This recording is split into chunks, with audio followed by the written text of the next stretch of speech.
What's going on, folks? This is Coach Marcus, Pro Fan Talking. Did you see it? Did you see the game? Did you see Indiana at Chicago? Caitlin Clark versus Angel Reese. Did you see the game? If you didn't, you missed something. It would serve you right to go back and watch the game. This is the best game this year that I have seen. Period.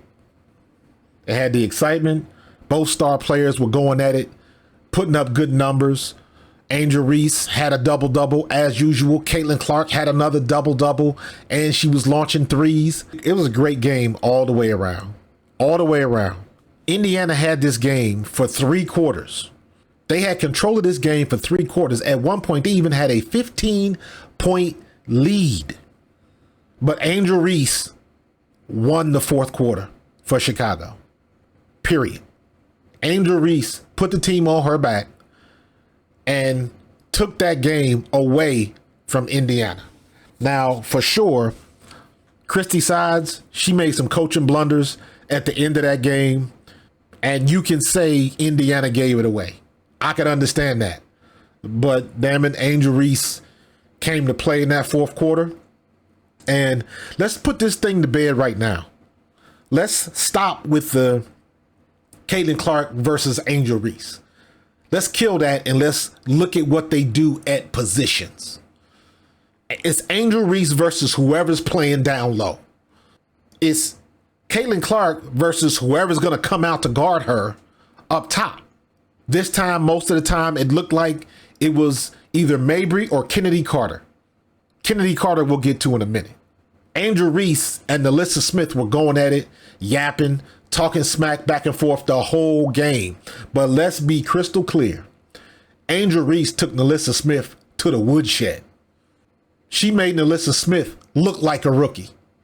Now, I'll be the first one to tell you, some of the shots that Angel Reese puts up are ugly. I would almost say that they look somewhat lucky. But it's not luck when you've been doing that week after week after week after week after week. That is not luck. That is the way she play. If you don't like it, if you don't think it look pretty, it doesn't matter because the ball is going into the bucket. That's all that matters. The one thing that Angel Reese does better than anybody she plays against, or at least most people she plays against in the W, is she understands how to get position. And she understands how to fold you over when she boxes out. She sticks that booty out and she hits you in your fulcrum right at your hip and she will fold you over. When she's on offense, she gets underneath you and she does that underhand flip up and the ball seems to go in the bucket. Guess what? It is what it is. And ain't nobody stopping her. She is out hustling everybody for rebounds. The stats don't lie. She is out hustling everybody she comes against for rebounds, whether they are bigger than her or not. So let's kill the Angel versus Caitlin rivalry thing, because that's not a fair assessment. And that's the way it's been going. Now, Chennedy Carter, let's just admit, until today, Chennedy Carter was the best player on the sky. Today, Angel Reese took over. So I will give her that. But Chennedy Carter still showed up. Chennedy Carter still had 23 points and 5 assists. She finally came off the bench, and if it wasn't for the incident, which it was a cheap shot, and she got tagged for and all of that kind of stuff, if it wasn't for that, I believe that girl would be an all-star. And the only reason she is not is because her past is coming back to bite her. I would argue that she is the best player on that team, because I don't care how good Angel Reese was today. If Chennedy Carter doesn't put them 23 points in, it's a whole different ball game. Chennedy Carter is quick. She's one of the better dribblers. She can steal the ball from you. She got enough vertical where she can block your shot, and she's not afraid to take it to the hole and get pounded and get the fouls.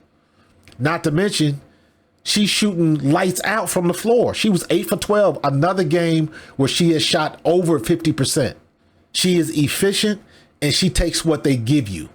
She is not afraid to pull up for a mid-range shot, and she hits most of those shots. Today, she hit a 3-pointer. She only took one. She made one. But her game is hitting those mid-range shots, 10 to 15 feet around the paint, and she'll beat you off the dribble and take it to the hole.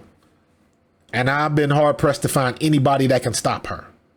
But the duo to watch in Chicago is Chennedy Carter and Angel Reese, because when they get together, things happen. You got Mabry on the outside. You got Allen. You got all of those other players that are sinking shots, and they were a little bit off today in the first 3 quarters. And then all of a sudden, here comes Angel Reese grabbing any and every rebound that was close to her. And NaLyssa Smith had no answer. They got their little back-to-back texts from when they were talking smack on the free throw line when Angel Reese was shooting the free throws. And guess what? NaLyssa, she took you to the woodshed. You got to eat that one. And you got to be better next time. Point, period, in the paragraph. Caitlin Clark did her thing. Can't really say nothing bad about what she did. She had, 4 turnovers, and I would argue that 2 of those turnovers weren't even her fault. When you throw the perfect pass and Kelsey Mitchell missed one, I think NaLyssa Smith missed another one. So I would be interesting to go back to look at all of those turnovers that Caitlin Clark has and how many of them can you take away because the person just didn't catch the pass. That's like a quarterback getting an interception, but the receiver just didn't catch the ball. It went right through his hands. So Caitlin Clark did what she had to do today. 17 points, 13 assists, 6 rebounds, 4 steals. The stat line was tight. Bad coaching at the end of that game by Christie Sides. I don't know why. Kelsey Mitchell had 24 points. 24 points today. Aaliyah Boston had 18. We'll get to Aaliyah Boston in a minute. But Kelsey Mitchell had 24 points. The hottest scores you had on your team today were Kelsey Mitchell and Caitlin Clark. And I went back and looked at the stats. Caitlin Clark had 3 shots in the fourth quarter. Caitlin Clark had 3 shots. She was 2 out of 3 in the fourth quarter. That's it. She got 3 shots in the whole quarter. Now let's look at Kelsey Mitchell. 3 shots in the fourth quarter. She had 1 down in the paint. She missed 1, and she missed the mid-range shot close to the arc. That's it. So between your 2 highest scores for the game, your best players in this game, they had 6 shots in the fourth quarter. Going into when it was at the end of the game, Christie Sides, Caitlin Clark had a chance to shoot a 3 at the end of the game for the win. Now, Kamilla Cardoso was in her face, so I understand why she would dish the ball off. But you got to have a play that you can get Caitlin Clark open on the screen or dish it back to Kelsey Mitchell. Whatever you're going to do, you got to make the defense decide who they are going to guard. If they're going to guard Caitlin Clark, she got to dish it to Kelsey Mitchell to get that 3 shot. If they're going to guard Kelsey Mitchell, she got to get it back to Caitlin Clark so she can get a shot off. Those are your 2 best scorers in this game today. And you shut them out. Christie Sides shut them out at the end of the game. Made no sense whatsoever. And they just ended up losing the momentum. And then all of the stuff happened at the end with the timeout with .0 something seconds left. And then when you did that, Caitlin Clark is inbounding the ball. Why is she inbounding the ball? If you need for her to be the one to get the shot off. That's the X's and O's that Christie Sides does. Her lineup decisions are questionable. And if she keeps this up, regardless of if they go to the playoffs or not, she might mess around and get promoted to fan next year. So we shall see. But in the long run, if you did not see that game, do yourself a favor and go watch a replay of today's game. It was incredible, compelling. You had smack talking, you had a couple of texts, and the 2 main stars, both of them showed up. Even Kamilla Cardoso had a double-double. Everybody showed up. And I'm saying Angel Reese took NaLyssa Smith to the woodshed. NaLyssa Smith didn't have a bad game. NaLyssa Smith had a solid game. 12 points. 7 rebounds. So NaLyssa Smith, it wasn't like she had a bad game at all. It was just everybody else was better. Angel Reese was better. Caitlin Clark was better. Chennedy Carter was better. Kelsey Mitchell was better. Chicago got the ball to the person that was scoring the points at the end of the game. Indiana did not. For whatever reason, Christie Sides gets stuck on getting Erica Wheeler in the game, making sure she gets some minutes. And Erica Wheeler, in my opinion, is not a good ball handler. And anytime she penetrates, she is always going to have problems because of her size, especially if you're going up against a 6'3" and a 6'6" woman. You're not going to have too much success. I mean, not 6'6", 6'7". Cardoso's 6'7". So why are you going to try to let Eric Wheeler stay in there and penetrate? They'll leave her alone because her shooting percentage is not very good. She's not hitting a lot of threes. She makes some mid-ranges every now and then. But if there's somebody you want to go ahead and let them get that shot off because the stats don't say she's going to get a good shot off. And that's what happened.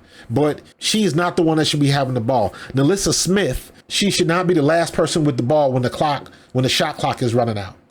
Not her. They got to figure out how to get the ball to Kelsey Mitchell, Caitlin Clark, or get it down low to Aaliyah Boston. And most of the time, Aaliyah Boston they running some play where they got Aaliyah all the way at the top of the key. And they do the same thing every time with Aaliyah Boston. They give her the ball about 3 feet outside of the paint. And she got to dribble into the paint. And by the time she's on her third or fourth dribble, help comes over and they usually strip the ball away. It lowers her percentage because she's not a good dribbler. So if you get some defense over there, you're going to probably force a turnover or a bad shot. Again, I don't know why they calling that play where they getting her the ball so far outside the paint. To me, that makes no sense. I don't want to see her dribbling in there. I don't want to see her cutting out to the top of the arc and hitting a 3-pointer. We got lucky with that, but that's not what I want to see from my 6'5" big. She's shooting that shot because she had to. The clock was running out. That's not what you want to happen. And that's where Christie size is failing. So another one that Indiana let this game go. And congrats to Angel Reese, Chicago, for taking over that fourth quarter and stealing that game back at home.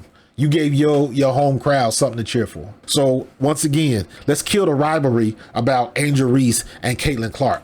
It's Angel Reese versus whoever's playing low, and it's Caitlin Clark versus whatever guards are up top. And both of them are producing.